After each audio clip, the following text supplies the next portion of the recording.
Alrighty. So, keeping suit with my brand of internet interaction, I'm gonna yell at people I disagree with, because that's my choice of time spent is yelling at people. Anyway, this is a little more lighthearted than, yelling at racist people or any of the other shit that I have videos on already that I'm hesitant to put out. But this is me defending Dark Souls 2 because it is a good game, and I genuinely think it gets way too much shit that it doesn't deserve. And yet this guy, or I'm not gonna assume whatever. This person is basically just shitting on the game, and everything they're shitting on the game for is their own fault, and I just find it slightly comedic. Yeah, let's just get into it. When I started streaming about a year ago, the first game I chose was Dark Souls 1. Honestly, it was just because my girlfriend at the time suggested it. There really wasn't any special reason. But it was actually a really good choice. I knew very little of the series other than that it was hard, and it is embarrassing watching the early parts of the series because of that. I was constantly fumbling my way through the first game, but it was... I will admit, as a Souls, I guess, veteran or whatever you want to fucking say, watching people play for the first time is amusing, because there's just certain things that are like ingrained into my, I don't know, like Souls instincts at this point, and not everyone has that. No one has it to begin with, so it's always like kind of amusing, but enjoyable to watch apparently, as I drew in crowd numbers I didn't really expect. Some early streams had an upward follow count of 60 people per stream, which was really big for me at the time, so I don't know, it could be that, or it could be because this community apparently really likes trap shit. But whatever, point is it worked. I had fun, others had fun, so I stuck with it. At this point I've streamed the entire Dark Souls series, as well as other Soulsborne titles like Bloodborne. And while going through these games it became clear that easily the most divisive in the series by far was Dark Souls 2. From people saying it was the worst in the series on par with 1, or being some's favorite. So I had no idea what to expect of the quality. Here's my stance.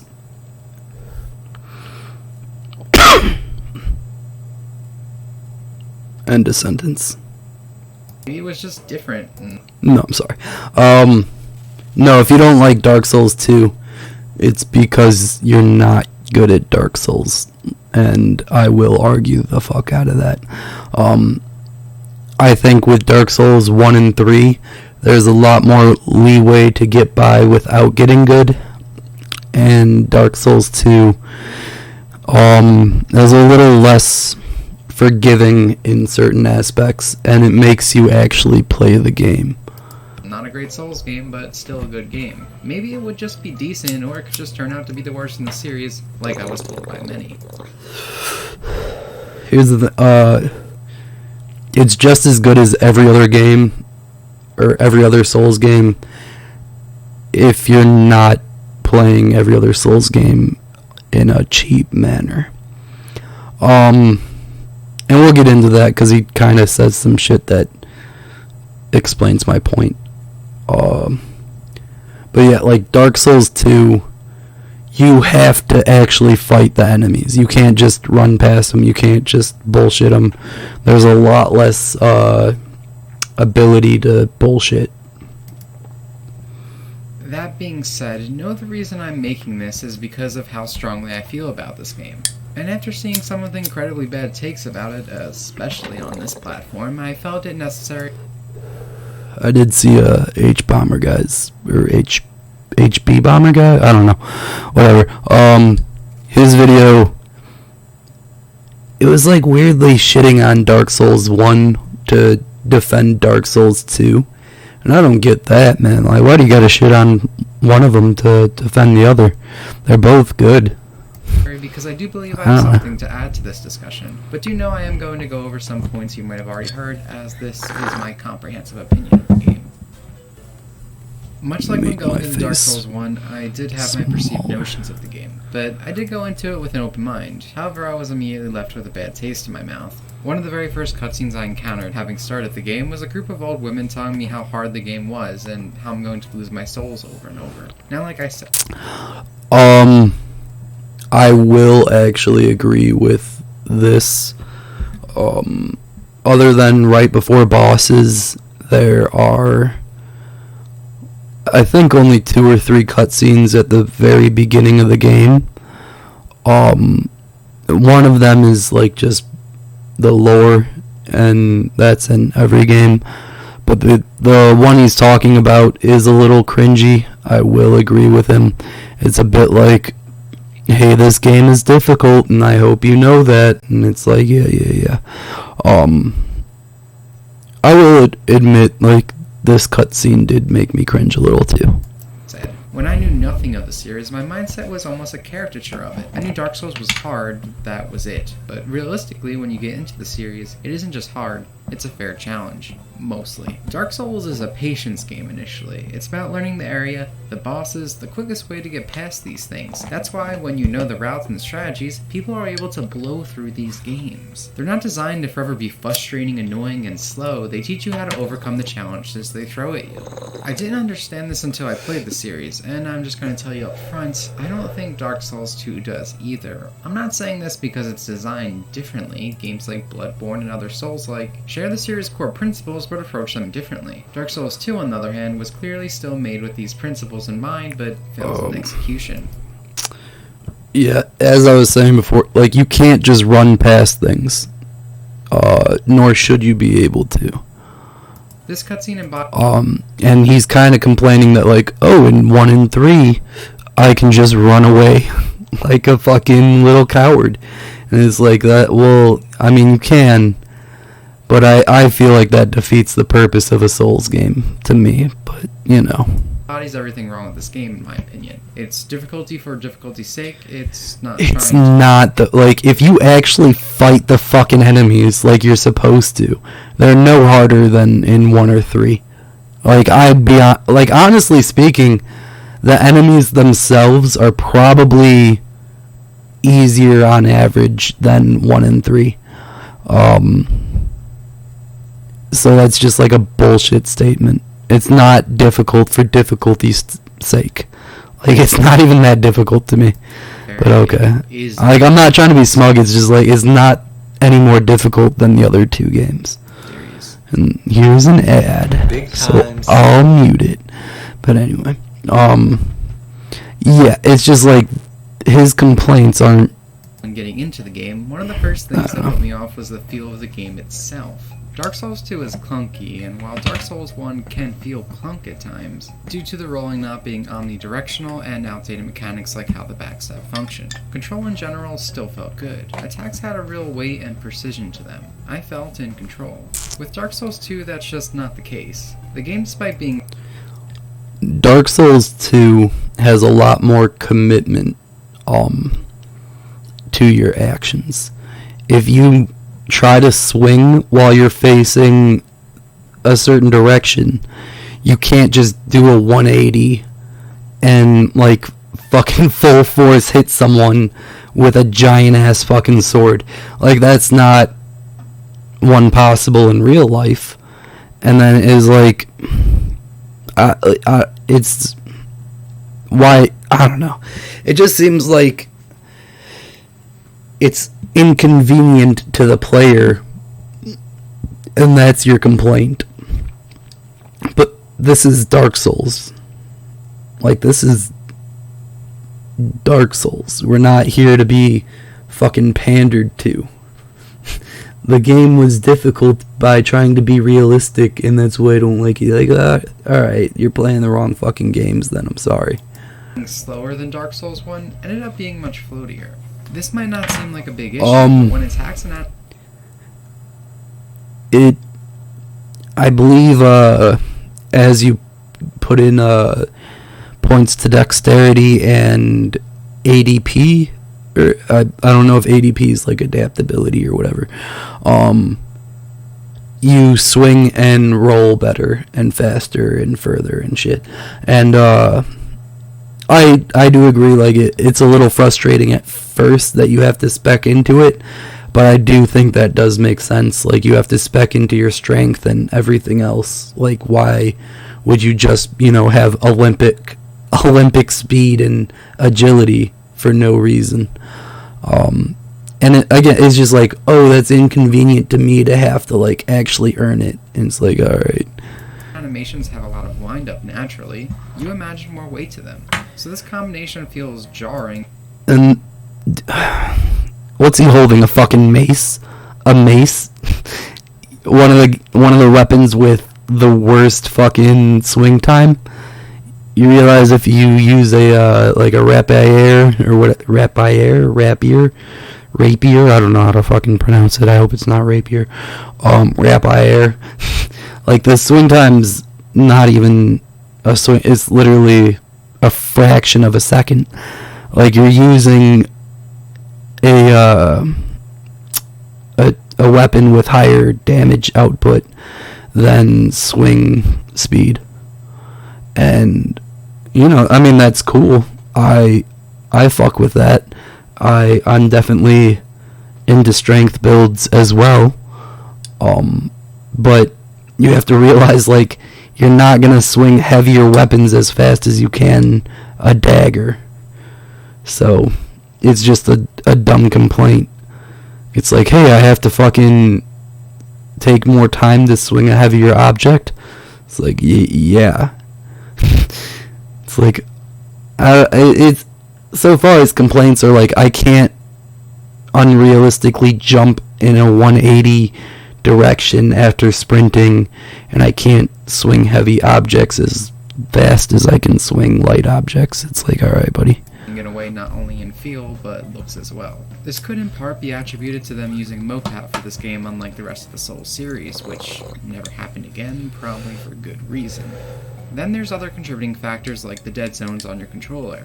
If you don't know what that means, an example, when moving forward you can't make simple adjustments to turn at all. The zones other than the edge of the stick could be This is what I was saying already too. Like, you can't, you're sprinting and you're like, oh, I can't just 180. No, dude, try that in real fucking life. Tell me how that goes. Sprint at full fucking speed, holding a giant sword, decked with armor and a shield on your back, then try to just 180 and roll the other direction as if it was nothing. Oh, you can't fucking do it, neither can I. Funny fucking story, it's not something you can do, and you're bitching because it's not convenient to you to not be able to do it when you shouldn't be able to fucking do it in the first place. Considered dead in a sense, thus dead zone. This can often lead to making you feel like you're on rails. Now, you can argue this is something you will get used to over time. Different isn't bad, but it was never something that inherently felt good, even once I adjusted to it. To me, it felt like something I was just struggling with. It's like when you play an old game, you get used to the control. You know how to handle its misgivings, but that doesn't ever make the controls themselves good. A big criticism of Dark Souls 1 that gets brought up to this day is how it only allows rolling in a very limited number of directions. And while Dark Souls 2 it technically fixed that issue, it seems more like they made a bizarre decision to simply move that problem to another aspect of the control. Now limiting all of your movement to 8 directions, where Dark Souls 1 previously allowed 360-degree movement for everything that wasn't rolling. Though I think a greater contributing factor to the lack of control is the hitboxes. Dark Souls 1 might have its issues in a few specific instances, but on the majority... This is another point I will 100% agree with him on, is certain attacks from certain enemies are really bullshitty in Dark Souls 2. It's a problem in 1, not really in 3. 3 does a phenomenal job with it, actually. 1 has times where it does well, but then there's times where, like, it's bullshit as well. And I think 2 actually, because I just fought Vendrick, and, like, he can one-shot you, but they give you a shit ton of leeway. the hitboxes on Vendrick is almost the opposite, to where the sword would touch me at the very end of his swing and I would take no damage. But that's because he can one-shot me. So they gave me the benefit of the doubt, which almost was like, I don't like the inconsistency, but I mean, it is helpful. And, like, I guess that's just me liking things for convenience sake, so whatever. But no, like, I mean, same shit though. They do take into account like the strength of the enemy, but I will agree, like, yeah, the hitboxes aren't the most consistent in 2, and that would be my biggest complaint in 2, is the hitboxes are not consistent enough. Like, that's honestly my only complaint with 2. Other than that, 2 is a phenomenal game. Impressive how well its hitboxes are designed. Though even if we ignore the comparison to other games in the series, it's embarrassing how poor Dark Souls 2's hitboxes are at a base level. You can be completely out of visual range of an attack, and yet you can still find yourself getting hurt. This problem seems to be especially prevalent in command grab-like attacks. Yeah, the grab attacks are really fucking bad, I will admit with that. But again, I don't know if I pointed this out. Every time he gets hit, he's going to the left or backwards. And you're not supposed to do that in any Souls game. 2 is just the most harsh about it. Like, by far the most harsh about it, to the point where, like, you get bullshit like this. That is unrealistic, and I will 100% agree. You shouldn't be penalized that hard for it. But you are supposed to strafe right and, go forward, not back. If you go backwards, you're going to get fucked. Yeah, left or backwards is not how you play a Souls game. But these absurd, disjointed hitboxes can be like, watch 2. Every time he gets hit, he's going left or backwards. Even in the most basic moves. Command grabs just look the most jarring because they left. actively teleport you back into the attack. Like, I agree, he shouldn't have been hit there, but once you learn you're not supposed to go left or backwards, it's pretty fucking easy. And in this area especially, the enemies are designed to practically, teach you that as easily as they can without just spoon feeding it to you. All of them have attacks that leave them vulnerable as fuck on their their left, but if you strafe right on them, there's like always openings on these motherfuckers, especially the ones with the shields. In fact, a lot of times I received damage, it came as a complete shock to me. Not only because of the hitboxes, but a lot of other poor design choices. Now, I'm not referring to things like how often you're blindsided by a projectile, completely out of view. You weren't really blindsided there. For first-time players, which this game is full of. What I'm talking about is one of the most important aspects. Alright. You see all these orange lines? They're literally other people leaving messages telling you you're about to get ambushed there. So, you can read them. 1, seeing them around should alert you that something's up. People usually leave messages in certain areas for a fucking reason. And, if you see an abundance of them in an area, read 1. Maybe 2. See what the deal is, if it's anything worth knowing about. Because sometimes they'll tell you where treasure is, or they'll tell you when you're about to get ambushed. This one in particular, they won't attack you until you take the treasure at the end, and if you turn around, you can see where they're coming from before they even start attacking you. So, you can take it and immediately prepare for where they're coming from, because you can tell. So it's just like, alright, I mean, if you just don't act with any observation whatsoever, sure, yeah, you were blindsided. Or maybe you could fucking pay attention for any of the hints telling you that something's about to happen. Okay. So conveying damage done to the player or from the player. That's feedback. While Dark Souls 2 handles your damage being dealt about as well as any other game in the series, when it comes to you taking damage, several times you can feel like your only indication is your health bar being depleted. A lot of this comes from poor sound design and the moves themselves having little effect on your character. Dark Souls 1 might not be the best at this either, I understand, but we should be moving forward, not backwards. Oftentimes I felt like characters wielding a sword or a spear. That's cutely ironic. You should be moving forwards, not backwards, but yet in the game you move backwards and that's why you take damage. Irony's a bitch. Actually had a stick in their hand, waving it around like a small child, because there was just so little weight conveyed through the weapon. Like, I don't like that his swipes make no sound. That's really weird. Like, it feels like... Here's the thing. You can even kind of hear them here. They do make sound, though. Like, they make, like, a whiff noise if they don't hit you. He's saying, oh, I wish there was a cartoonish... Or, like, what the fuck are you asking for? Like, a lightsaber noise? Have you ever swung a fucking sword or weapon? They don't make, like, a twing, or, like, whatever the fuck you think the sound, like, it makes a whiff noise if you swing something and miss. Have you ever swung a baseball bat? Anything? Like a stick? Or, like, low-key, I don't know if you know this about swords and halberds or, like, weapons in general. They're basically just really sharp sticks. So, when you're like, oh, I don't like that they sound like sharp sticks being swung around. Yeah, that's what it's gonna fucking sound like, buddy. It's like it's just that there's no weight on that thing.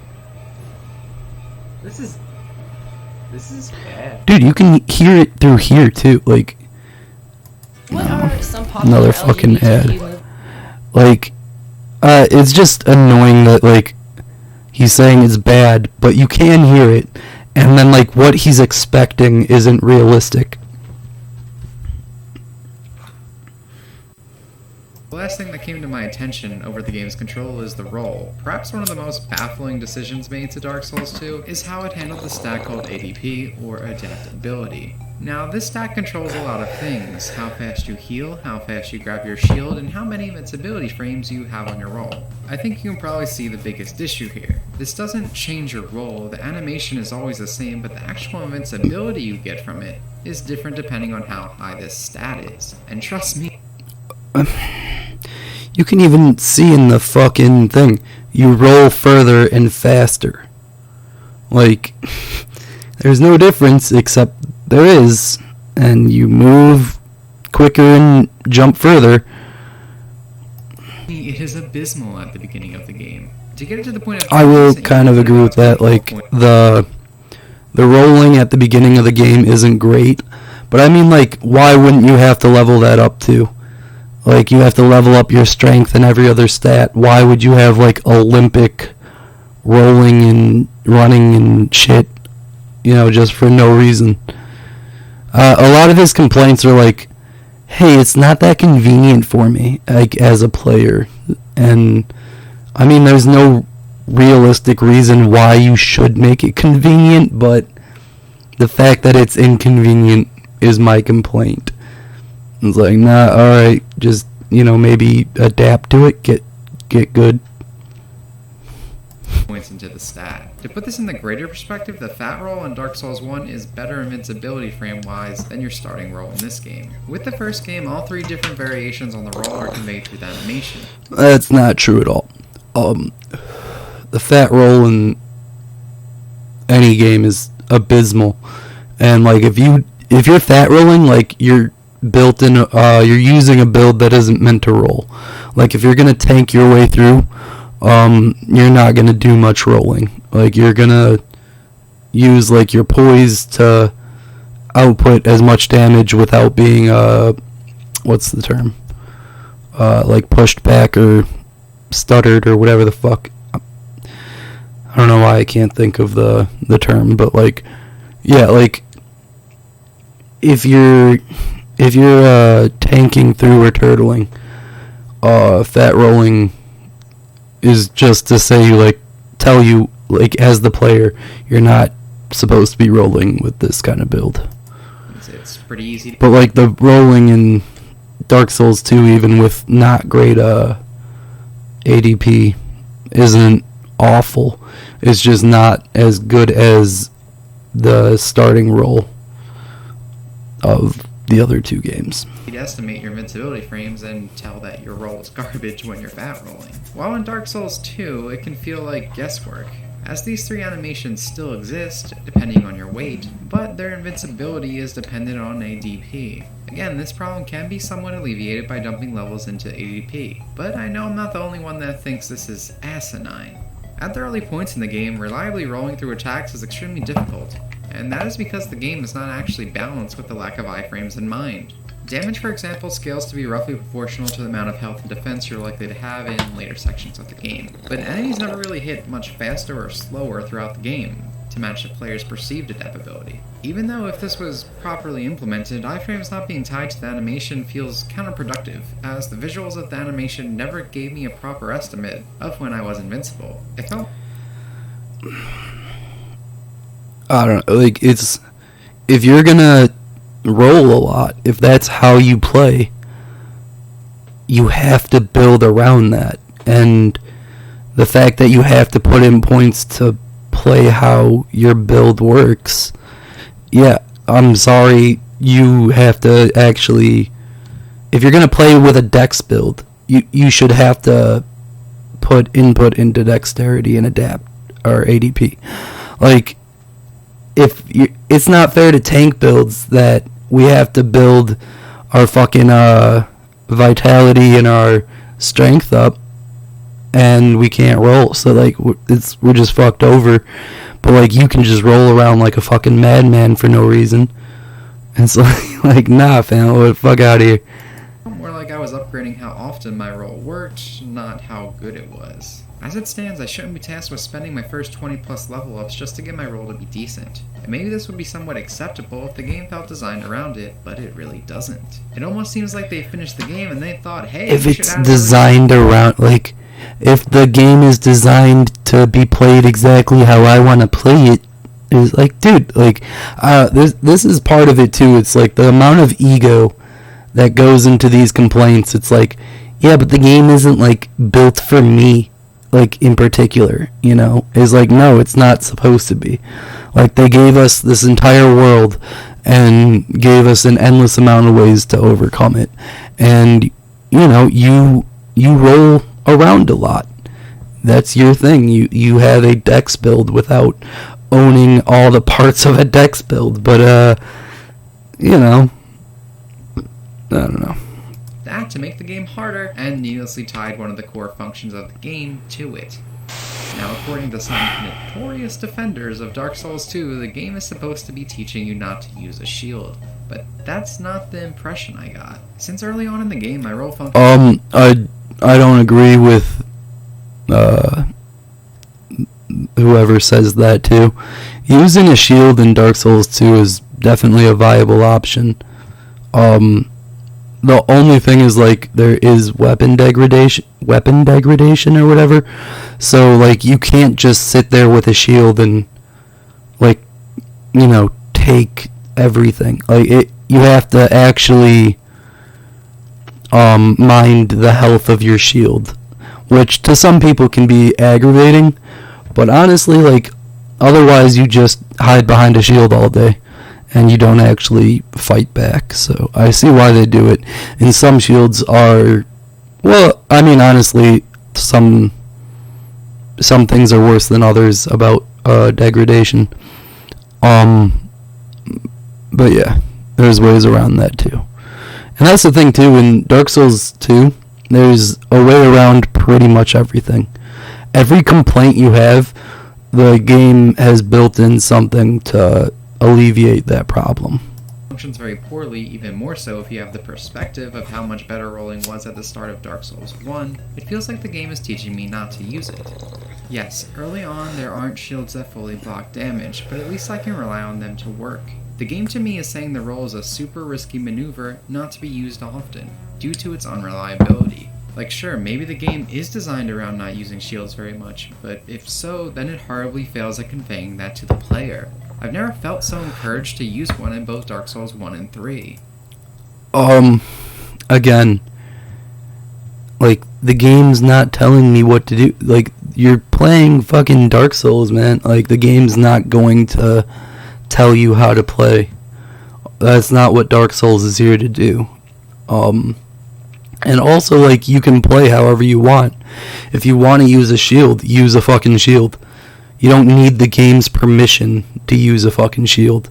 And that's why I love Souls games too, is like, they're not telling you how to play or what is the best way to play.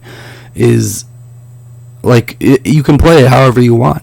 Like, you can use fucking dex builds, you can use strength builds, you can use fucking magic builds, miracle builds. In Dark Souls 2 there's hex builds, which is pretty fucking cool actually. I've been trying that and some of them are pretty decent. But yeah, like, you can play it however the fuck you want. You can mix builds too. Like, I like having strength miracle builds just because, like, you know, you can swing a giant ass fucking sword around, and then if they back off, you can just chuck lightning at their face. And who doesn't want to just throw lightning at motherfuckers' faces? Yeah, like, you don't need to be told how to play a Souls game. That's the point of a Souls game, is, like, just play it however you want.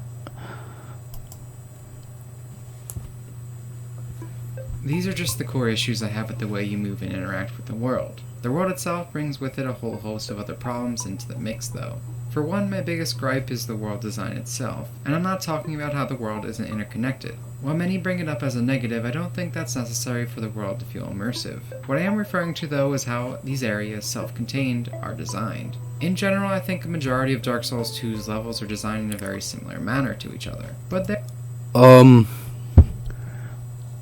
I've heard, like, this complaint. I didn't notice that as much. Like, the maps aren't that bad. Like, it's not that they don't make sense or anything. Like, I will say Dark Souls 1 had the best map design concept. Dark Souls 3 had the best, like, level design, if that makes sense. Dark Souls 2, I will say, had the worst in that regard, but it wasn't so bad that I really noticed it that much, you know. I do like that Dark Souls 2 wasn't afraid to have pretty parts in it, you know, like on Orlando, but like at the beginning and shit. But also, like, I kind of look at Dark Souls games as a bit of a metaphor and all that shit, but, you know, whatever. there are a few of them that stick out to me as being There's another ad. We're making the new Kentucky Fried Chicken. Yeah, that looks like a good ass sandwich. Anyway, other than the pickles, I don't fucking like pickles. I don't know why that made me so angry. I'm sorry. tunnels. Examples of these include Hyde's Tower, Aldia's Keep, and the walk up to Draglantic Castle. They come off as incredibly lazy, with little thought put forward.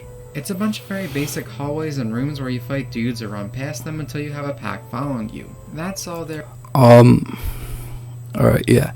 Dark Souls 2, you actually have to fight the enemies. You can't just run past them. And that's the one thing I actually don't like about 1 and 3, is that you can just run away like a little fucking coward. And it's like, why are you even playing if we're just running past everything? I mean, I guess it's cool for, like, speedrunners and shit, but to me it's, like, not immersive that an enemy will only chase you for about 10 feet and then be like, oh, what was I doing? Like, I guess that guy's just gonna go kill my king now. Fuck my job. Like, nah, bro. Like, people in their lore are, like, there to defend their castle, and he's like, yeah, but they keep chasing me. It's like, yeah, that's their job. That's why they exist.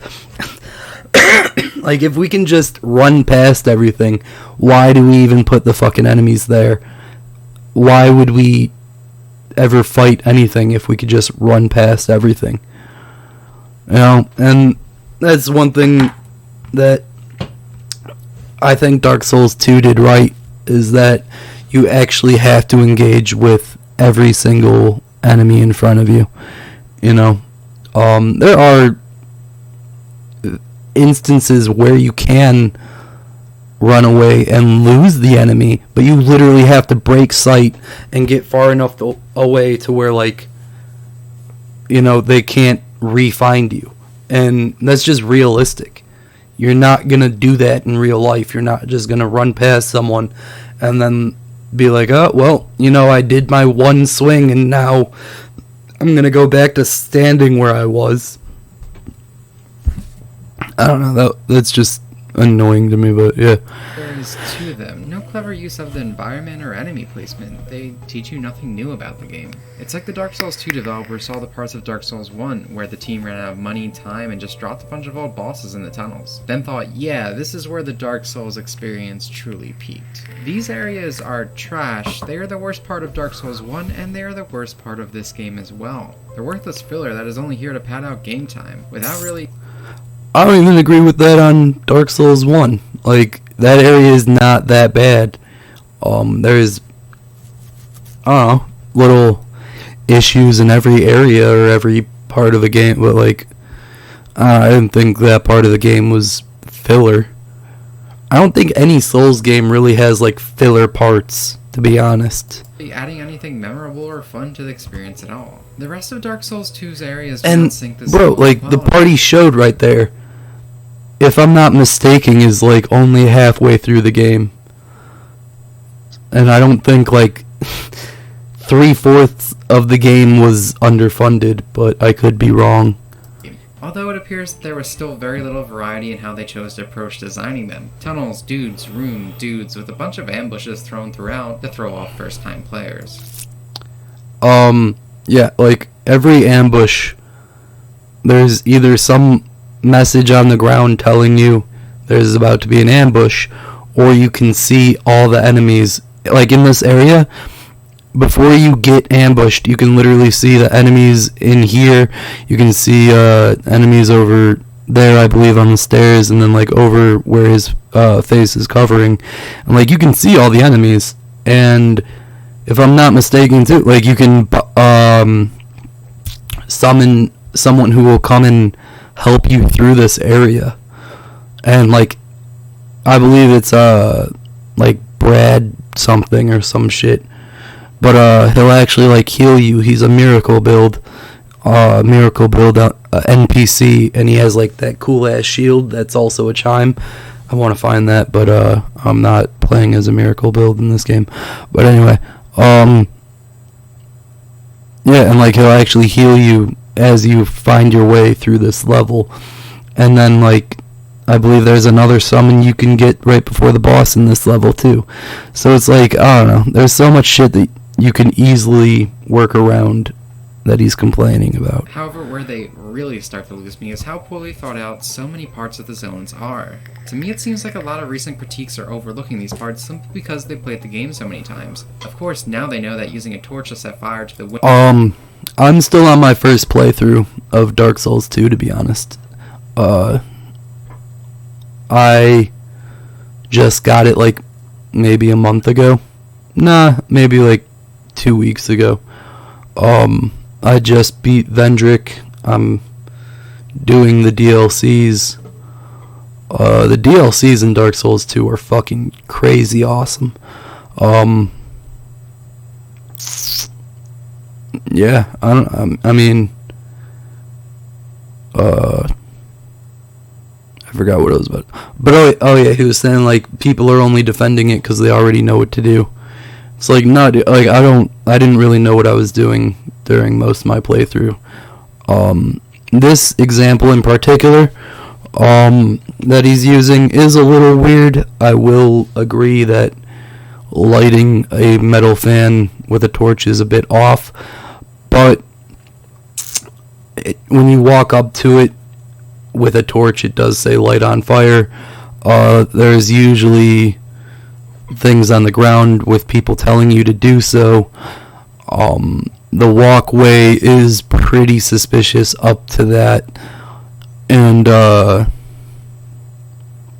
mean, honestly, you don't even have to.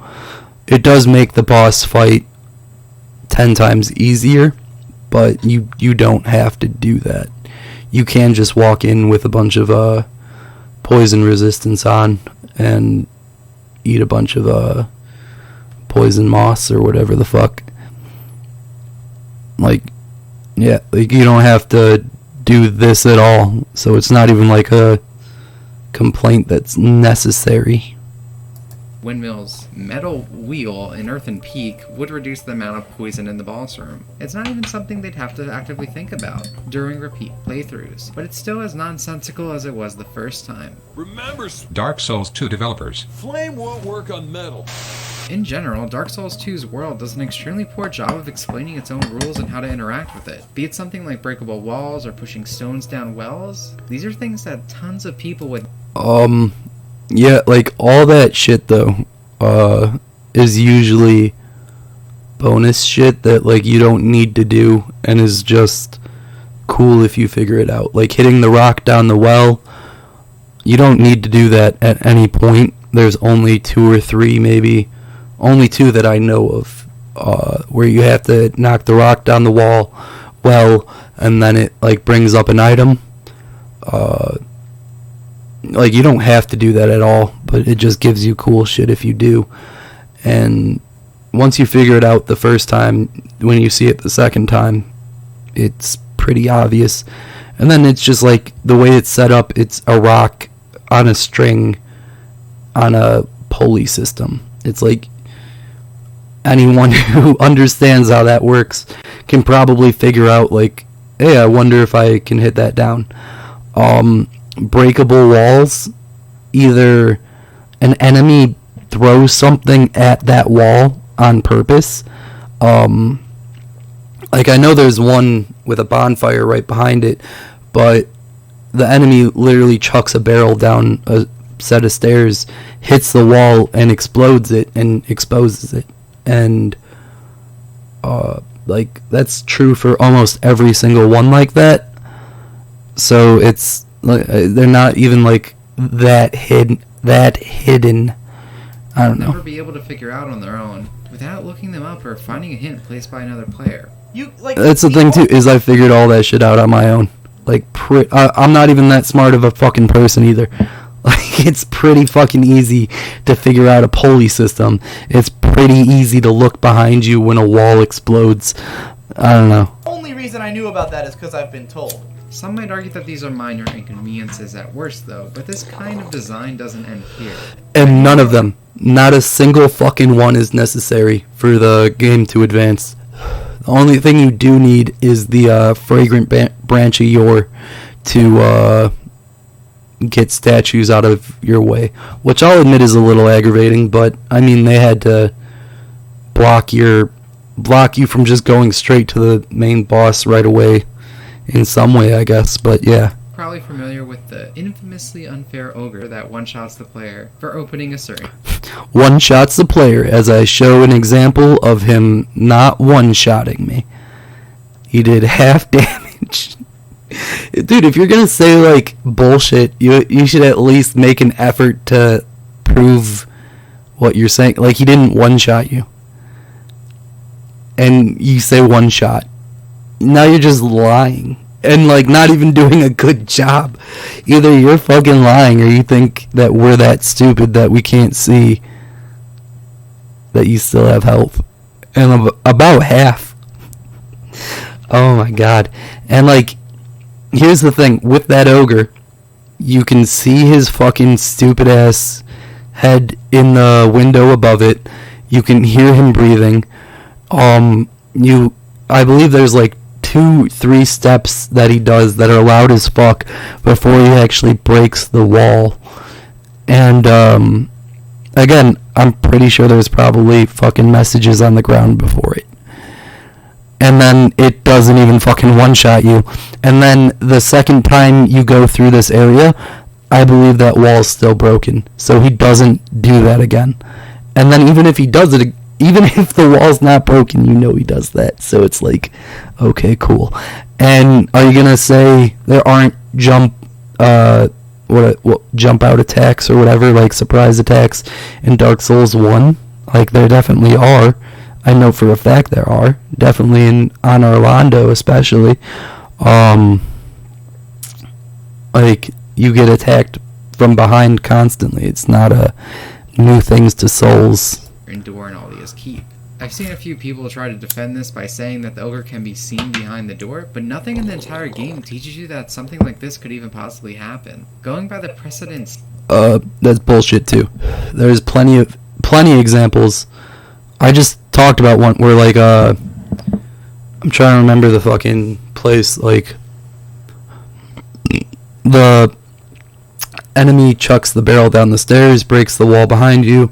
There's the one in the mines where he'll break the wall as you pass it, and then you'll notice the wall behind him looks exactly like the wall he just broke, so you can run behind him, get him to break that wall, and then there's a shit ton of treasure back there. And there's a couple other examples, I believe, where walls, like,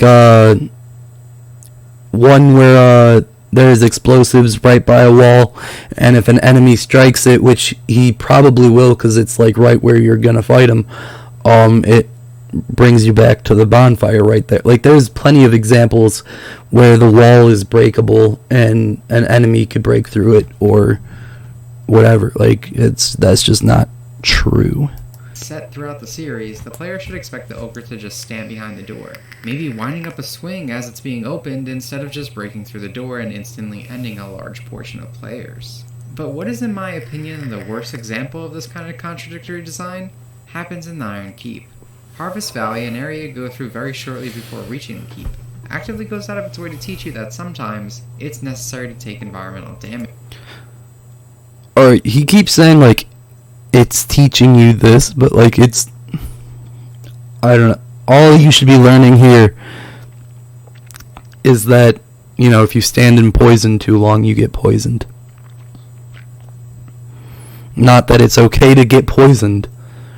It's just like, you know, don't just stand there and get poisoned. To get items that are laying around. But then once you're at the keep, the game punishes you for doing exactly that. There are these little cooled off lava paths right in the first room of the zone, with items laying around. Punishes you for doing just that. Sometimes, it punished you for doing it. Oh, that was a surprise cough. But, probably not attractive. But, I mean, you get punished for the poison one. Because you get poisoned. So, yeah. And,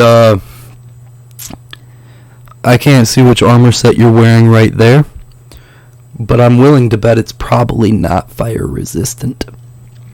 And I'm willing to bet you probably didn't use any items to help with your fire resistance. So, you're going to die walking on lava, yeah. If you don't take any items for poison resistance and you stand in poison too long, you're going to die from poison. The thing is, lava is slightly more aggressive than poison. So, yeah. Them. And going with what you've learned in the previous areas of this path, it's not unreasonable to assume that this game would want you to quickly run to grab the item and run off again. But no. After taking a few quick, confident steps, you will die so quickly that you'll barely... Why would you be confident? Why are you confident you can walk on lava? Why are you confident at all in this game? That's your fucking biggest mistake, is you have confidence in a Souls game? Are you stupid? Like, why? What? And you played one first. Like, you're not new to Souls games, and you have confidence at all. Get the fuck out of here, dude. You're playing the wrong goddamn games. Like, I confidently walked on lava, and it killed me. Like, okay, yeah. You know what's funny? I know for a fact there's an area in Dark Souls 1 that's essentially just lava, and it's the same goddamn shit. If you walk on it without any amount of resistance, you're gonna die very fucking quickly. So not only is this just a fucking annoying, stupid fucking point, it applies in a much bigger area in Dark Souls 1. So it's just like, shut the fuck up. And it's like, oh, why doesn't poison act the same way as lava? And it's like, well, I learned that poison's okay. Like, this is the kind of dude that, like, you know, I drank a blue raspberry juice, and that was blue, so it must be okay to drink Windex, because that's blue, too. It's like, nah, that's not how that works, buddy.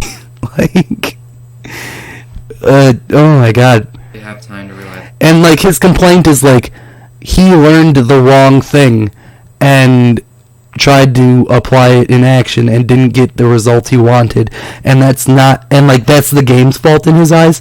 No, you learned something you weren't supposed to fucking learn, and then did something confidently that you shouldn't have done. Like, that's your fault, not the fucking game's, bro.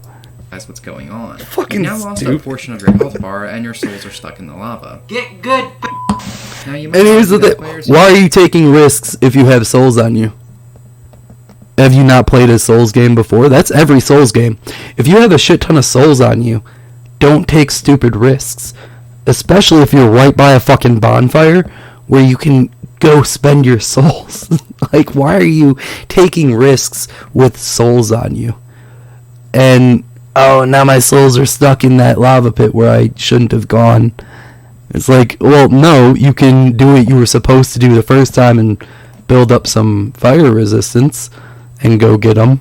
Or you could have just not walked out there. You know, you don't need to pick up every fucking item in a Souls game. Let's just say that, too.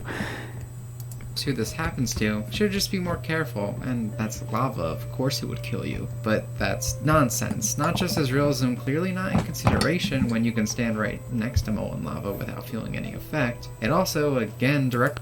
Next to? So you can stand next to things, but not on them. I don't know, that seems like a difference there, buddy. Just gonna say, and I don't think this is even a Souls game, is it? Is this Bloodborne? Because I'm pretty sure Souls games are pretty consistent with walking on lava hurts you. As far as I can remember in every Souls game. And no, you can't. Saying that lava kills you when you walk on it is absurd. Is one of the dumbest fucking quotes I've ever heard in my life. Like, how entitled are you in your life that you think you should be able to walk on lava? Do that in real life, Em. And it's like, well, I was able to walk by it and not get hurt, so why couldn't I walk on it? You know, that's just bullshit. It's like, alright, buddy. That's not how this fucking works. His examples to, like, prove why it shouldn't hurt him aren't equivalent examples either. Like, if this was a debate about, like, a political thing, it would just be like, no, dude, that's not even equivalent. It's not something you can use as an example. Poison and lava aren't the same fucking thing. Next to and on top of are not the same fucking thing. This game and a Souls game are not the same fucking thing. That's what the game taught you right before How fucking dishonest can you be, fam? entering the area. This could have been very easily fixed if the game had lava at any earlier point on this branch, but it doesn't. Dark Souls 2's level designers put no thought into how the world would connect and how that would condition the player. It feels like every level was created independently from one another. You might as well put warp points at each beginning and end of an area that randomly teleport you to a different one, and the game would feel barely any different. Meanwhile, Dark Souls, Bloodborne, and even Dark Souls 3 all have a constant sense of progression as you traverse the world by reminding you of your position within it, and by building on what came before. You have a very smooth... I will agree, Dark Souls 2 does the worst job of connecting the world, but it's not so bad that it ruins the game. You might excuse all this by talking about how it adds a dreamlike sense of mystery and surprise as you wander around. But that is a lazy excuse for lazy design, and you know it. Subverting expectations for its own sake isn't inherently a good thing, especially when the surprise is worse than the expectation. Where can I buy prime balloons near? Yeah, I don't know about subverting expectation or anything. I'll agree that, like, it's the most lackluster of the three. With double the seasoned beef and a large drink for just $5. But, like, that's kind of my point anyways. Like, all three of them do certain things better and worse than each other. So, it's not like a huge problem to admit that certain things are bad about one of the games. A surprise or twist can be a good thing, but only if it's built in naturally. Cases like Iron Key clearly not existing in the world visually that And that's the thing too, like, there's not really anything that surprising in the world design, in my opinion. Like, there is nothing that was jarringly out of place in that way to me, at least. magically being there feels insulting. An example of Dark Souls 2's nonsensical world design being a positive that I've seen would be the moment you enter the Dragon's Eyrie, because it's like so cool and epic and you didn't see it coming at all. And while this is true, it is cool, unlike many of the subversions present in the game, that's also empty. It's a good moment in the most shallow sense. The Dragon's Eyrie could have been placed anywhere at any time within Dark Souls 2, and it literally wouldn't change anything about it. Dark Souls 3 has a comparable moment when you enter Irithyll for It's... Wait, what? You could have put it anywhere? No, you couldn't have. If you put it anywhere, most of the game would be skipped. So just in that regard, no, you couldn't. You couldn't you would literally have to skip a third of the game to get there, skip another third of the game, like, right after being there. Like, it's... Like, no, you couldn't just put that anywhere. And then the enemies there are not that easy. So it's like, alright, I guess. And then empty, it's not like that empty. It's not the most interesting level, I'll give them that, but I don't know. the first time. It's a beautiful sight, and unlike the Dragon's Eyrie, also manages to be geographically somewhat consistent and actually feels earned by the game. It wasn't just thrown in when someone on the team went, hey, you know what would look cool right now? It was built up with several encounters, dialogue pieces, lore bits, and yet it still manages to surprise as well as impress players. This is the difference between a carefully crafted moment and a lazy ass pull, exemplifying how pretty much all of Dark Souls 2 was put together compared to other games in the series. Even if we look past the world design, there are a lot of smaller choices the dev team made throughout the game that add up to a very different game flow. The gameplay dynamic in Dark Souls 2 seems to be turned on its head from the rest of the series. For example, in Dark Souls or any other game in the Soulsborne series, progressing generally means learning the area, finding the quickest route to the boss, and attempting that fight until you've conquered it. I've always liked this because the first trek through an area you will usually fight the majority of the encounters, learning how to get through an area and opening shortcuts. Then once you fight the boss, you will most likely die on your first attempt, but now knowing all the information you've gathered, you can make it back quickly, and attempt the fight until you... I mean, that's true in 2 as well. There's still shortcuts and shit. It's just like, yeah, you can't just run past everything. But here's the thing. In Dark Souls 2, unlike 1 and 3, even though you do have to fight everything permanently dies after 15 kills. So, 1, you can't just sit at an area and out-farm it till you're basically God mode. And 2, if an area really is that hard to you, take it one enemy at a time, kill him 15 times, you'll get a bunch of souls that way, and then also you'll slowly be making each level easier for yourself, and then eventually it'll be that you can run straight to the boss with no enemies in your path at all. And I really like that in comparison to 1 and 3. You can literally clear the path there. You overcome it. I enjoy this. So, bitching about it is just all kinds of bullshit. You know, like, you can get around that, and then it's only a complaint because it's like, oh, I just want to, you know, run past everything and not actually engage with it. Enjoy being able to get right back into the challenge. That's not to say the area itself doesn't come with its own difficulty, but the bosses are generally intended as a highlight, in both difficulty, fun, and ideally, unique experience that leave you satisfied after overcoming them. With Dark Souls 2, as I said, the entire design of this was changed. The difficulty in an area, strictly with a few bullshit exceptions, comes from the journey to the boss. Now, in theory, this design sounds fine, but the problems arise due to still uplifting a lot of Dark Souls 1 structure without thinking about if it would benefit from this change or how that structure should be changed to accompany that. Dark Souls 2 areas are often built much larger and more linear. While that on its own isn't really an issue, there aren't a lot of shortcuts or other convenience. Right there. This area that he's at, let me see if... that make repeated traversal any easier. There. In Dark Souls 1, Oh, you didn't get to it. The next corner, there's the stairs to the right, and then there's the wall to the left that gets broken. Anyway. Conquering an area often would end with you unlocking a quick path from the bonfire, straight to the boss.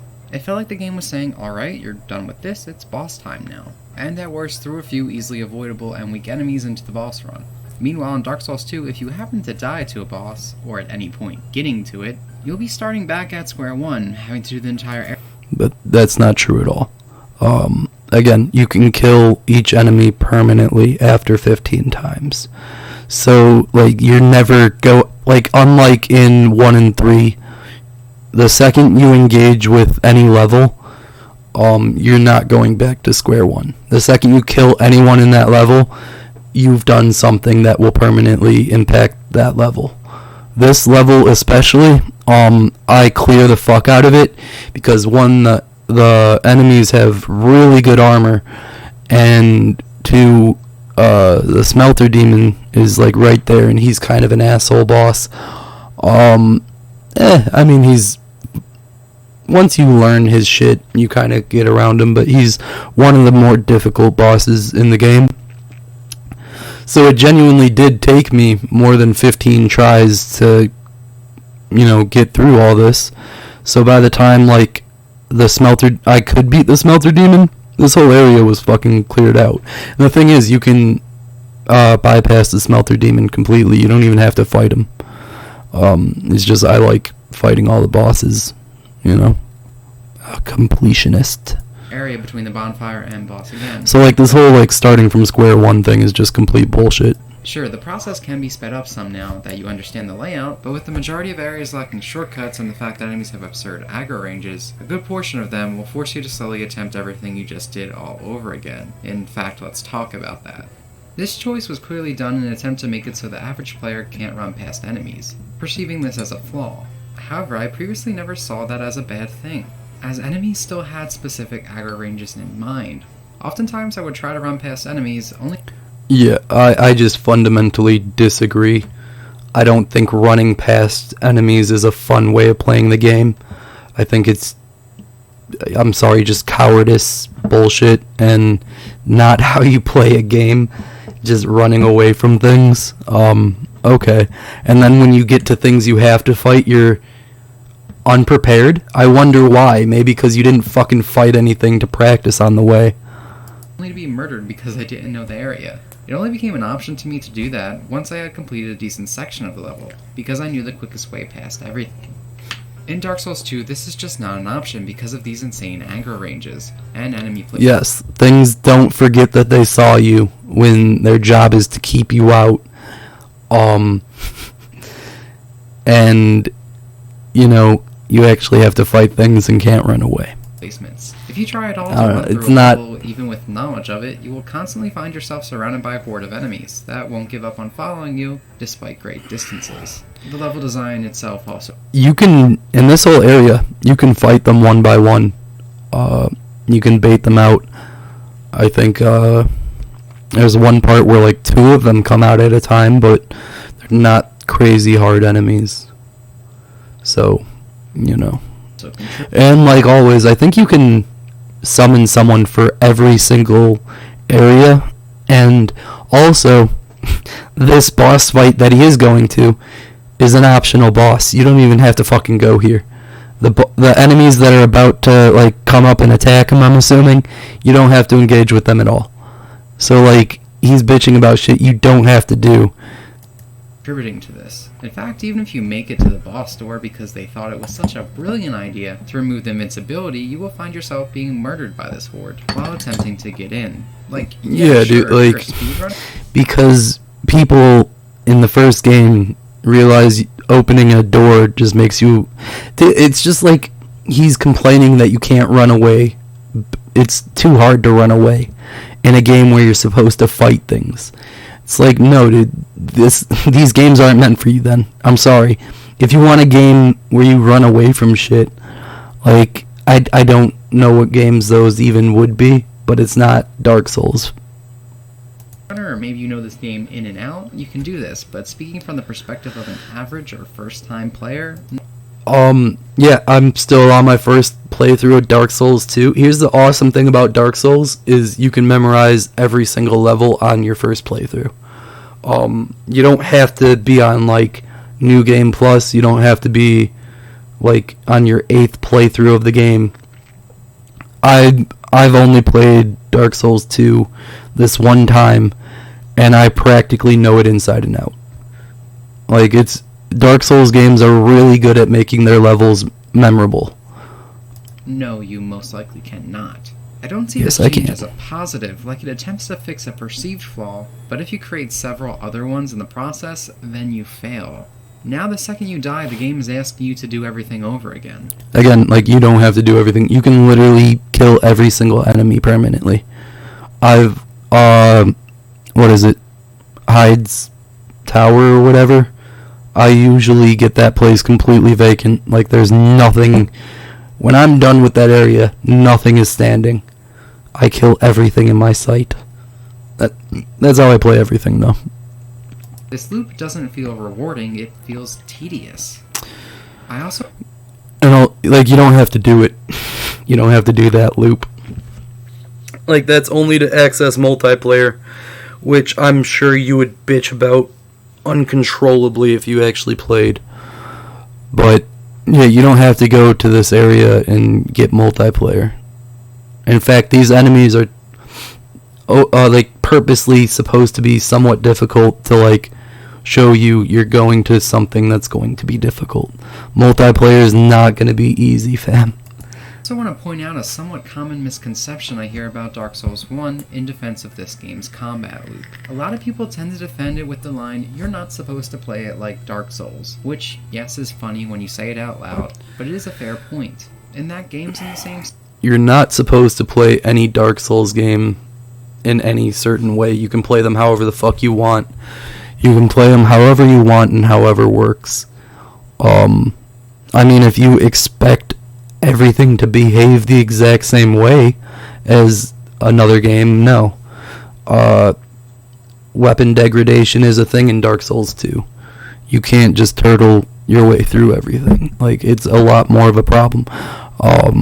And not a problem in a bad way. It's just something you have to deal with. It's a different set of rules and expectations that you have to abide to.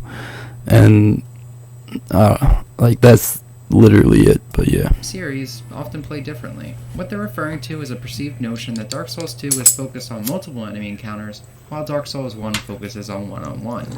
But to that I have to ask, have you played Dark Souls 1? Like, there's undeniably a stronger focus here on larger enemy groups, but Dark Souls combat was never about being one-on-one specifically. Plenty of areas also task you with these horde or surprise encounters, they just feel more thought out when they do. How, though? They really don't. Because there's plenty of areas where they, like, jump over the sides and ambush you with no indication that they were there in Dark Souls 1. Like, everything that you're bitching about there applies to Dark Souls 1 as well. Pretty much completely. Do it. To me, Bloodborne, a game being developed around the same time by a clearly more competent team, took a similar approach. It also has a stronger focus on fighting larger groups of enemies, but it's more designed around it, both in how the encounters are placed, as well as the core design of the game, due to its more aggressive, not slower nature. If you watch my playthrough, I become very frustrated early on, in the first 2 streams of Bloodborne, because I'm still trying to play it like Dark Souls 1. However, once I adjust to this new approach and mindset, the game became much more fun to me. So, in the case of Bloodborne, yes, my issue was not playing it properly. When I got into Dark Souls 2, though, I did understand the different approach I had to take. It's not that it plays differently, it's that its execution is fucking garbage. Here's the thing, that area that he was just in, where there was like a bunch of people attacking them, they only get up if you get within like a foot of them, and they don't attack you otherwise, and you can totally fight them one by one. Even on the first time I went into that area, I saw one of them get up when I got close, and saw the rest of them and was like, oh, don't walk near all of them like a fucking idiot. Like, it's not that hard to figure out, like, don't wake up all the enemies at once if you're not good at crowd control. And that's fair. Like, some weapons are definitely meant for crowd control, and other weapons aren't. And you can bait out certain enemies. You can figure out how to deal with things one by one. I find that ranged battles are a little more viable ways of like picking off enemies. A bow and arrow is actually not like useless in Dark Souls 2. You can't just bow and arrow everything. You know, if you shoot something and you know they see where it came from, they're gonna be like, hey, I'm gonna come fight you now, because the enemies aren't fucking idiots in Dark Souls 2. But yeah. This whole process is made worse by how bonfires are handled. In all other games, bonfires, or equivalents, feel like a reward after you complete an area or challenge. They're either directly in your path or spawn after a fight. That's pretty much how they are in Dark Souls 2. For some perplexing reason, in Dark Souls 2 they decided to hide bonfires. They also hid bonfires in Dark Souls 2 and 3. There's one hidden one right by my favorite farming spot in Dark Souls 1. There's a hidden one in Dark Souls 3 right under on Orlando. After you fight like some dog shits or whatever. Or I might be thinking of a different area, but like, yeah, there's hidden bonfires in 1 and 3 as well. So within the environment, so you're not even guaranteed to see them. You know what's what? You just probably missed them in 1 and 3 and didn't know they existed, but even behind illusionary walls or stone statues. This means you're effectively forced to explore every area very thoroughly. Instead of oh my god. You're not forced to do anything. You don't have to fucking get the bonfires. You know that, right? Like, Mr. I run past enemies because I don't want to have to engage with them. You don't have to go to every bonfire. You don't have to pick up every fucking item. You don't need every treasure. You don't need to open up every fucking path. Yeah, it's cool to, but if you're gonna bitch about doing it, don't do it. Like, what the fuck, bro? Like, oh my god. And every bonfire that is hidden isn't a necessary bonfire. It's a bonfire that is just convenient to have. And he's making it out like, oh, this is like the bonfire. Is like, no, it's just a convenient bonfire to find. That being more of an optional choice. This can lead to very frustrating situations similar to what I've described earlier with bosses. If you die at any point while desperately searching for one of those hidden bonfires, guess what? You get to do this entire level all over again, with almost no shortcuts to speed things. There are shortcuts. If you killed anything, oh my god. Like, it's just bad faith at this point. He's just like, I like complaining. Is like, half this shit isn't even true. Up at all. Half is generous. Does not at all have to be a bad thing, but with this degree of linearity within the levels themselves and the lack of easily accessible checkpoints, it becomes a tedious chore.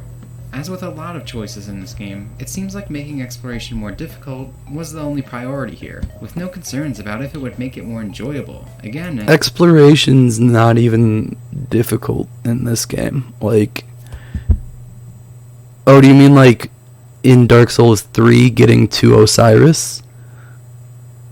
Exploration's not difficult then, bro? Like, shut the fuck up, dude. Like, it's all the same. It's the same shit that applies to 1 and 3. It's just like because Dark Souls 2 has a bad rap, it's okay to complain about.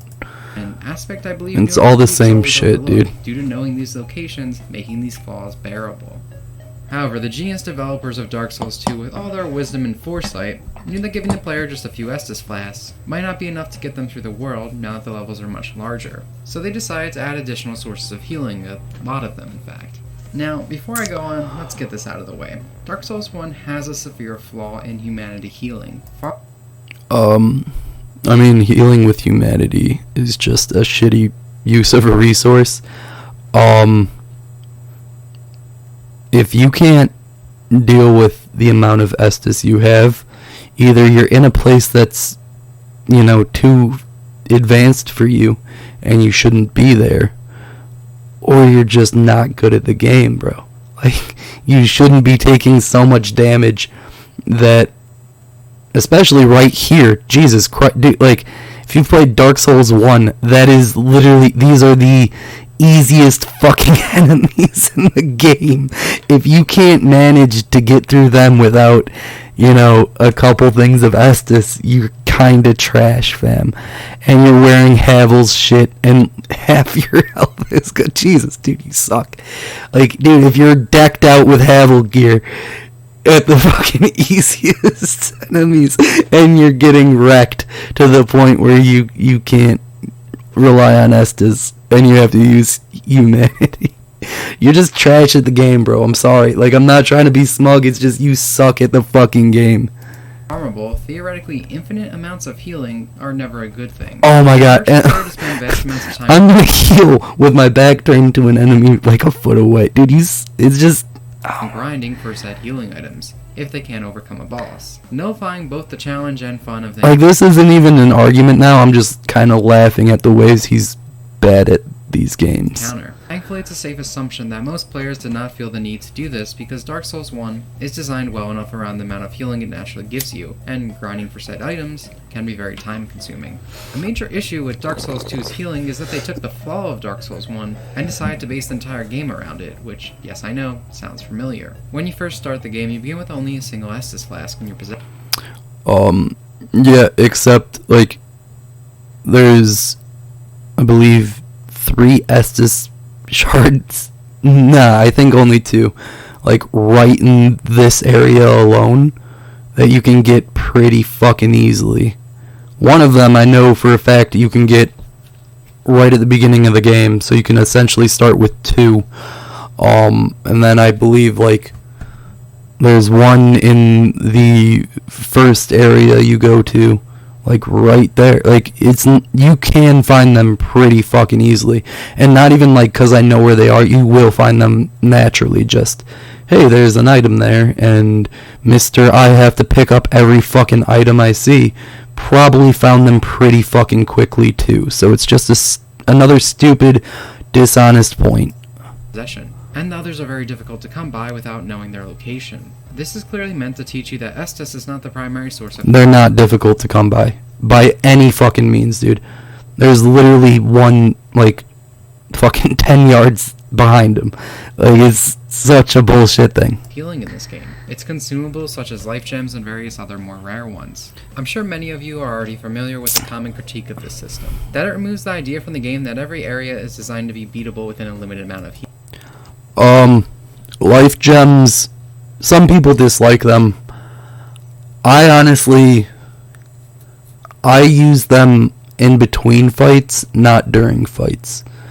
I think Estus, because it's a more immediate healing and not gradual, I like to have my Estus during fights, and then I like having life gems if, you know, I, like, fall off a thing I didn't think was going to do damage, but it did, or, you know, I get attacked by something I didn't know was there, or whatever, and I just don't want to use an Estus chart, or an Estus, you know, and, you know, it heals you more slowly, and they could be useful in fights, but whatever, and, they're not necessary. You don't need to use them, but they're not so convenient that it breaks the game and makes Estus useless. So I don't know why people really complain about life gems that much. Healing, as well as removing difficulty in the bosses or other difficult sections of the game, just letting you tank through them. But the thing is, I can see that life gems... Yeah, you really can't tank through things just because you have life gems. If... Like, one, that's not how tanking works. You're still going to take a shit ton of damage. And then you're going to have to stop and use... You know what works the best, actually? Learning to not take damage. Just going to say that. And other healing items, at least for how Dark Souls 2 is designed, are needed to some extent. These areas are clearly not made with a specific amount of healing in mind. As we discussed earlier, the areas in Dark Souls 2 are very straightforward, and if you fail at any point, you'll have to repeat large portions of them since there are barely any shortcuts or different paths to take. Estus only healing wouldn't work here because you know what isn't fun? Knowing you're definitely fucked, because you'll most likely lose the remaining health you have before you get anywhere new. This, however, is not a point in favor of Dark Souls 2's healing system. It makes life gems seem like a lazy band-aid on the gaping wound that is the level design. Instead of having to put any amount of thought into how their levels should interact with the amount of healing a player has access to, the team decided to give access to infinite healing, shit out whatever they want, and call it a day. Another issue I find in life gems is how they enable laziness on part of the player as well, and more or less remove one of the core features of how Dark Souls 1 combat, especially boss encounters, were structured. Contrary to what some people seem to believe, having to commit to a heal is not a bad thing. Slow healing that more or less makes you stationary for a few seconds is a fantastic system, because instead of heals being just something you can pop whenever, it means you'll have to utilize an opening in an enemy's pattern that you might otherwise use to attack. It's integrated into the flow of combat very naturally, and makes pulling off a heal safely feel highly rewarding. In a lot of ways, agree with that. Traditional turn-based RPGs. I don't think life gems really ruin that, though. You still have to take time to use a life gem.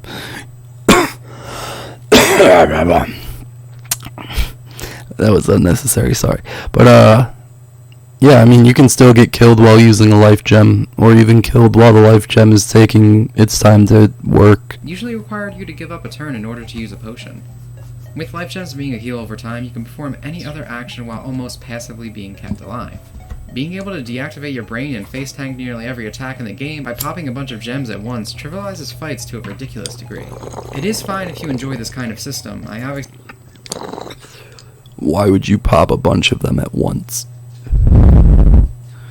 That's kind of dumb. That'll take longer to use them, and then I don't think it really has more effect than if you just use one. But okay.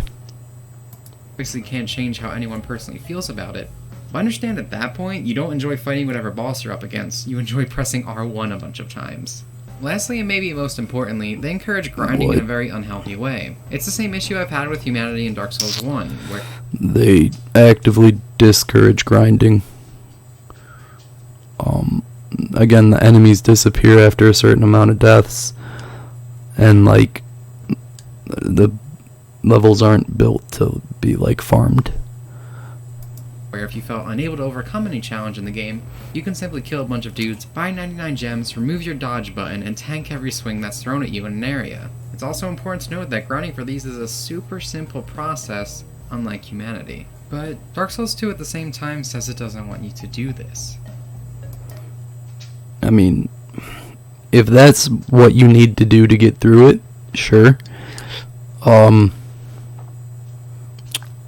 I'm gonna tell you, like, that actually seems more inconvenient to do than actually just learning how to properly dodge or, you know, block.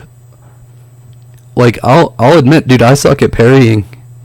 But I don't really need to because I figured out how to work without parrying. But I don't know. It's just like, you have to play that way, maybe, because you're bad at the game or you don't want to take the time or effort to actually get good at it. So you resort to bullshitty ways of getting through it, and then you complain that the bullshitty ways are bullshitty. It's like, nah, dude, like, you're the one playing it in the most obnoxious way. You're the one just running past encounters, expecting enemies not to chase you, and then getting to, enemies that you do have to fight and just not being able to deal with them because you don't know how to fight things because you didn't take the time to learn.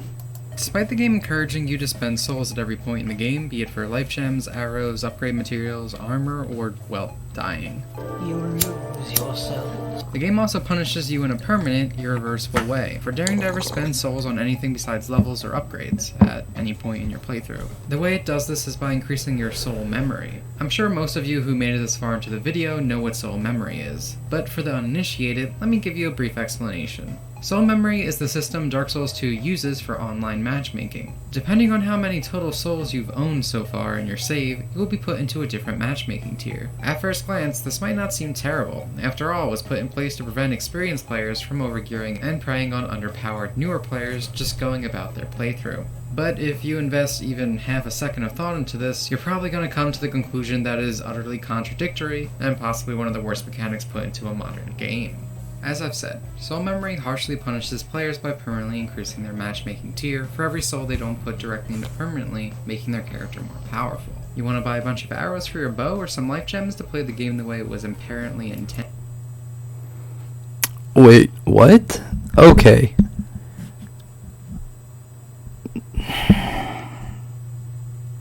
Jesus Christ, dude. You're just complaining about any goddamn thing now, aren't you?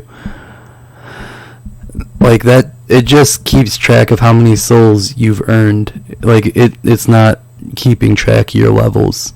But then, like, because it's not keeping track of my levels, it's not fair if I'm not with someone at an equal level. But here's the thing, like, that person at a higher level probably doesn't have as good a gear because they spent all their souls on leveling up.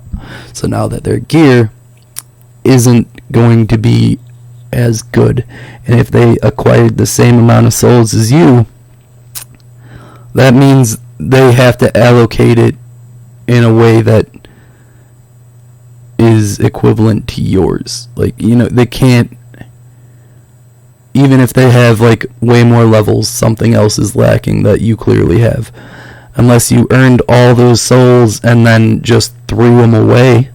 If you died and didn't get them back because you're irresponsible with your souls, and again, you're not supposed to do stupid shit if you have a bunch of souls. It's that fucking easy.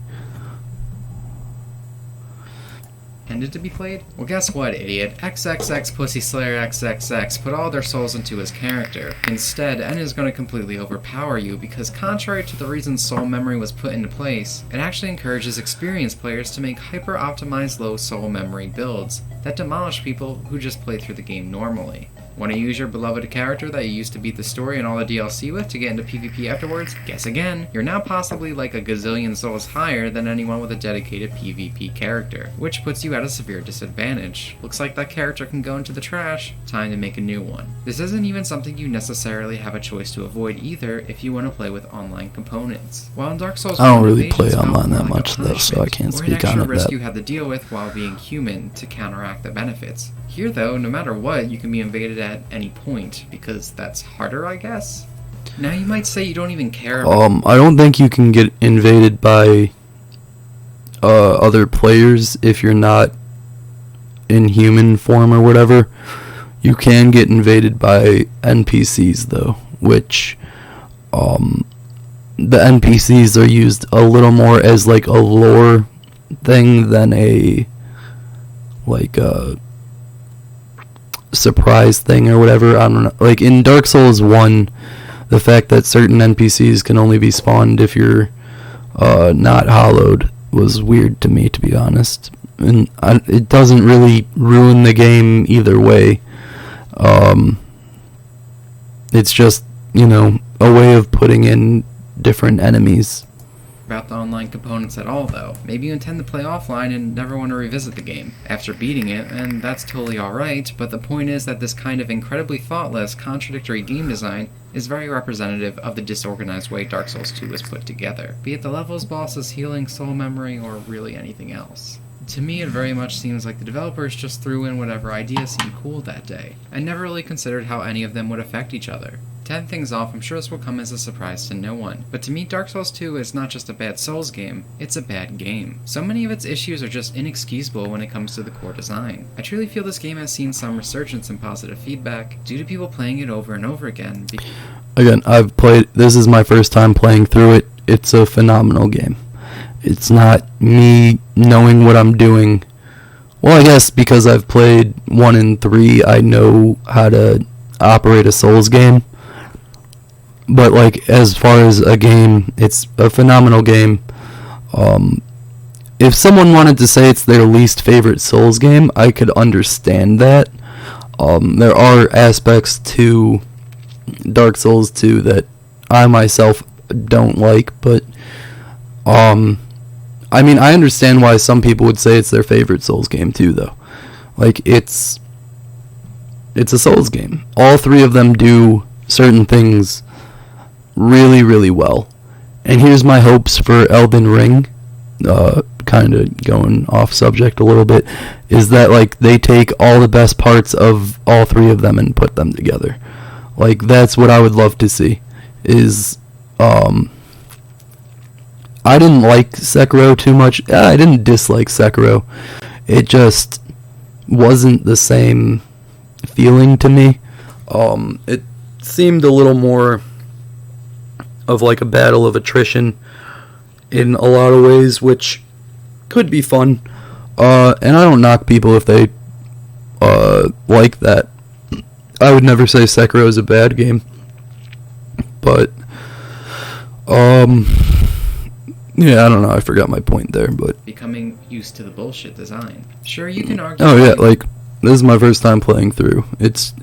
I already know every level pretty much inside and out, though, because Souls games are phenomenal about that, and it's really not that hard if you're just a decent person, or not a decent person, I don't know.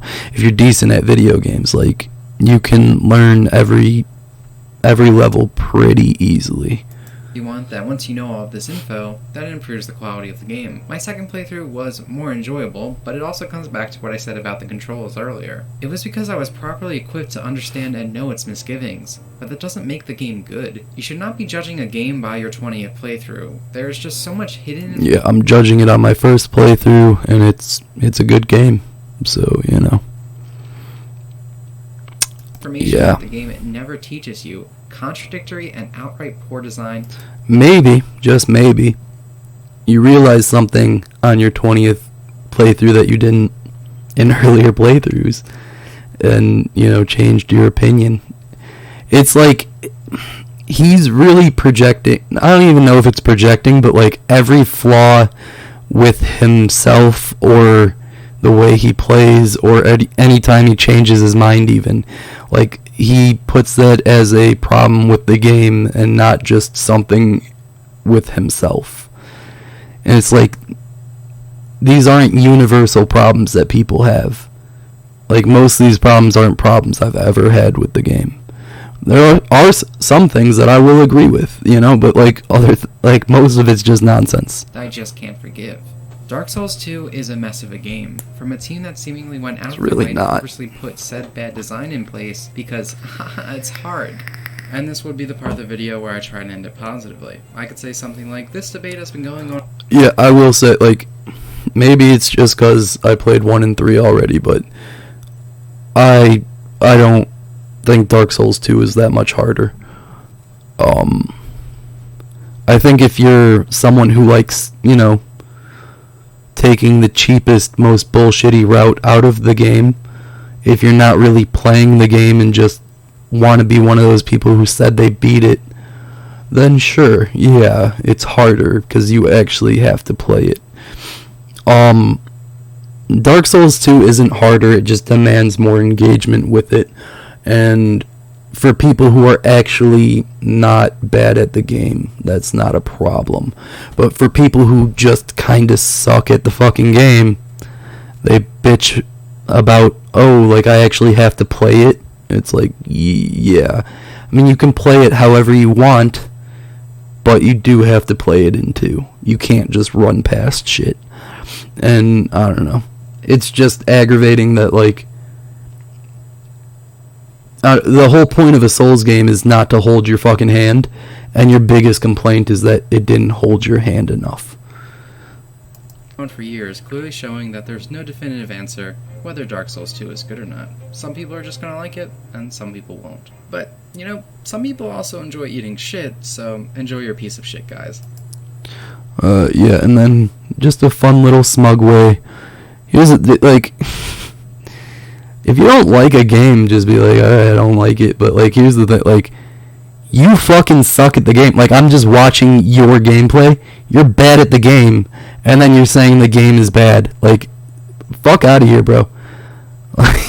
Like, this is the same shit with, like, battle rappers. Motherfuckers will be like, oh, he's not a good battle rapper. Like, do you understand what he's saying? No, that's why he's bad. No, you're too stupid to understand. That's not his fault. The fact that you're bad at a fucking video game is not the video game's fault. It's a... Oh my god. And then the smug bullshit that, like, he wants to bitch about H-Bomber guy doing. And this is the thing. It's just entitled little bitchy bullshit of, like, oh, like, the game didn't pander to me enough, and other people have opinions, and they presented it badly, so I'm gonna do the same thing. It's like, I don't know, fucking... it's aggravating as fuck. It's like, dude, you just suck at the game, and you're trying to put it down. Don't let me stop you just because I'm right. And What song I don't is know, like... you're not right though. I don't know. It's just aggravating seeing people shit on things for not good reasons. And I personally didn't play Dark Souls 2 for a long time because, like, I had heard it was so divisive in the Dark Souls community, and I didn't want it to, ruin a game series that I loved. I didn't want to play 2 and be like, oh fuck, like, that kind of makes 1 and 3 a little worse in my eyes. But, like, then I finally played it, and it's a good game. It's a phenomenal. It's a Souls game through and through, and I wholeheartedly defend it on my first playthrough, not my 20th. If you are having problems with the game, there are certain things that I will admit are a little bullshitty, but you can also learn how to deal with that shit. You can learn around that. You can adjust. And that's kind of what you're supposed to do in every Souls game, is adjust and learn. And the thing, he just refuses to learn how to play the game. Like, he refuses to learn the new set of rules and, like, how shit's done in this game, and then he just complains, like, oh, it's not letting me play in a unrealistic manner that would make it way easier for me. It's like, okay, go fuck yourself. I don't know. It is just aggravating. The Souls games are pretty important to me, and people who just shit on things for the sake of shitting on things are very aggravating to me. Yeah, get good. Stop shitting on things. That's the message of this video. Is this guy fucking sucks at Dark Souls.